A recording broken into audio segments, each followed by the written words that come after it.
What's going on, guys? This is Miasin and welcome to my Vernalizer Fairy deck profile. This is a 50 card deck and it actually looks like a combo deck, but it's more on the mid-range kind of route. Really hard to explain, and honestly, I don't know if I really mastered this deck yet, but I definitely tried my hardest to, provide you guys with the best version of the deck as possible. So before this video starts, make sure you like this video and subscribe to my channel if you haven't already. Try to smash the like button, because if we can get to 1,000 likes, I will be making a live stream on this deck. And now let's jump right into it. So I'm playing a lot of Earth Fairy monsters and just overall Earth monsters because they're very easy to revive back. Every single Vernalizer Fairy monster effect in the hand allows you to Monster Reborn back for any Earth, generically, so even Regulus. And that's the reason why the Theron's package is there. So 2 Regulus with 1 Fairy Goddess. This is kind of like the boss monster for Vernalizer. The effect is Insanity. So once per turn, when a monster effect activated by your opponent resolves, if you control 5 or more Earth monsters, not that hard to do. You can negate that activated effect, and if you do, destroy that monster, and then you can only use each of the following effects once per turn. So once per turn, you can target a face-up monster your opponent controls, permanently steal it, and if you do, it becomes Earth. And then quick effect on your opponent's turn, you can revive back an Earth monster, again, generically from your grave. So milling cards is actually broken because you can revive back Regulus, you can revive back Fossil Dyna, and you can do some nasty, disgusting things. So I really, really love Vera, and it's very easy to search, very easy to revive back because of the graveyard effect of calendar rotation. This deck, it really abuses the graveyard like there's no tomorrow, but it actually punishes the opponents from using the graveyard because of Gravekeeper's Trap. I already explained this in my combo video, but if you have Gravekeeper's Trap on the field and Exchange of the Spirit in the grave, your opponent cannot activate card effects in the grave and cannot special summon monsters from the grave. Very oppressive. Anyways, for the Ishizu cards, we're on 3 of every single one of them. So 3 Kelbeck, 3 Mudora, 3 Agido, and 3 Keldo. Kelbeck is a hand trap, and when it's sent to the graveyard, both players mail the top 5 cards of their deck to the grave. Very fantastic card, even when you don't have like Gravekeeper's Trap, Exchange of the Spirit, etc. And now we have 3 Mudora. Of course, this card is amazing. You can discard another Earth Fairy and then special summon it, and then activate your Gravekeeper's Trap directly from your deck right away. And then 3 Agido. So if a card is sent from the hand and or deck to your opponent's grave, you can not only summon the Agido, but also revive back a level 4 Earth Fairy monster from a grave. So you can even revive back your Vernalizer Fairy. And finally 3 Keldo, so you can discard another Earth Fairy monster, just like Mudora, but this time you search for a card that is either Exchange of the Spirit or that mentions it from your deck to your hand, which basically means any Shizu card. And now, of course, we play Fossil Dyna, so this card can be special summoned very, very easily because it's an Earth monster, but on top of that, it's a Rock monster, which means that it's searchable by Gallant Granite, and you can protect it with your Theron's Field spell, so the synergy is amazing. Now, for the Vernalizer monsters, I'm playing 3 of every single one of them, except for the Flower and Fields. This is actually the worst one, because it recycles back an Earth monster from your graveyard to your hand. We don't really like that. This one is an Upstart Goblin. This one searches a Vernalizer Fairy card from your deck to your hand, including the spells and traps. And this one is a Foolish Burial, so it's not like super amazing, but still decent. And finally, the Seedlings and Haze searches for any Earth Fairy from your deck to your hand.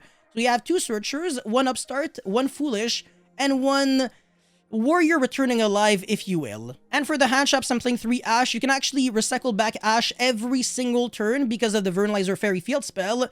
And the Herald of Orange Light is actually fantastic because you have so many fairy monsters, so it's very easy to negate and destroy your opponent's monsters. And if you go Herald of Orange Light, discard the Kelbeck on your opponent's turn, or the Agido, you can mill 5 cards, and that can actually lead to making your turn 1 even more explosive. So that's it for the monsters, 35 monsters out of the 50 card deck.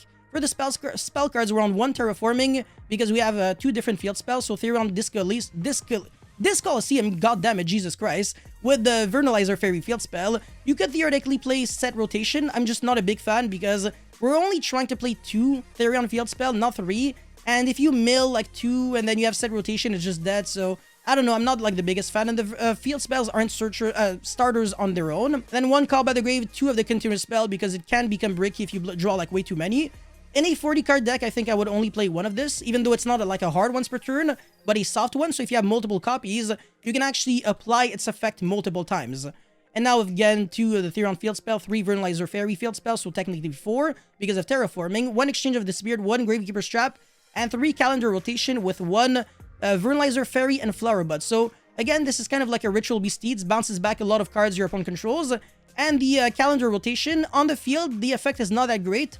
So you're really trying to pitch this card to the graveyard, and in the grave, if you have no cards in your hand on your opponent's turn, you can banish it to revive back as many Vernalizer Fairy monsters from your grave with different names, but on the end phase, they all get bounced back to your hand, which is all good in the hood because you're gonna, recur back 5 cards to then explode and kill your opponent. So yeah, 50 card main deck, and for the extra deck, I don't even know why Baron isn't there, but I guess Herald of Orange Light is a level 2 tuner, so this with Therion King's Regulus could make Baron, and Double Zeus with the Overlord and Dark Rebellion combo. So that's if you have like a 2 level 4 monsters, you can make Dark Rebellion and then make Dragon Overlord right on top and then attack and then make a Zeus with 4 materials. It's the same thing as Downward Magician on top of a rank 3 monster. And we play a lot of other utility rank 4, so Ragna 0. Gallant Granite is very good. You can either search for Nibiru or search for your Fossil Dyna, so very fantastic card. And then we have Baguska for obvious reasons, Silent Honor Arc, Downward Magician, Heartland Draco because you can attack directly and then make Zeus on main phase 2. Castel, Dweller, the Virtual World Jaja, I really like this card. It outs a lot of annoying things because it banishes without targeting. And the monster is going to be indestructible by battles, so that way you can make Zeus on top of that.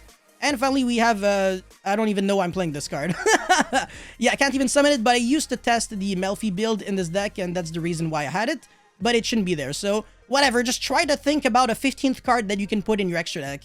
And for the idea section, a lot of troll cards. So I guess Camion is an Earth Fairy, you can search it. Mythical Beast of Circuit is an Earth Fairy, so if you're trying to build like a Temple of the Kings build with like Naturia Exterior or some bullshit, you could theoretically try to go for this, but it's so dumb. It's just gonna be an extra brick the majority of the time, but it's very easy to like revive back.